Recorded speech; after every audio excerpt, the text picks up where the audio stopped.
So, mauna ni sila ang mga volunteer harvester ni Mother Rosita. So, mauna iya mga kugihan nga apo o iya mga umagad. So, this is MJ, ang iyang volunteer nga apo nga buutan gyud and skilled gyud kaayo mang harvest.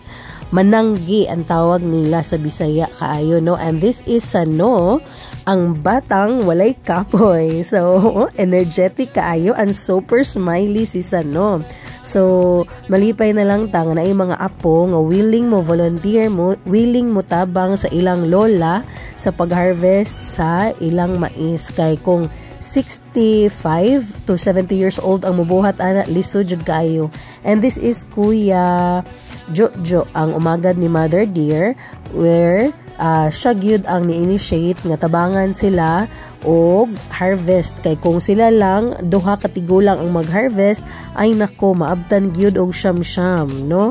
So mo ni si Mother Dear, apil sad siya, tabang sad siya, kay para mas mapadali ang trabaho, half day ra mahuman na dayon ang trabahoon. Ingon sila, mas dali mahuman, the better, the merrier, the better. No, mas dali mahuman, skilled kayo. Murag wake up po ang among almost mag-70 na nga mother. Tanawa good paspas kayo and kungihan kayo with matching yaw-yaw pa na siya, ha. So, inana siya ka-talented sa iyang edad.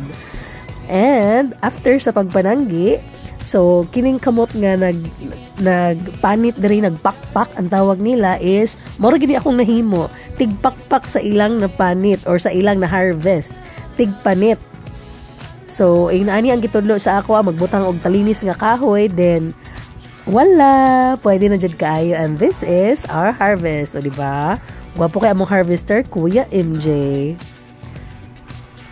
So, kining among bata diri, naboringan man siya paapila og harvest kay nipis kuno kay panit. Kaning city boy bitaw wala na anad. So nangita gyapon siya trabaho and mauni ang nakita nga trabaho.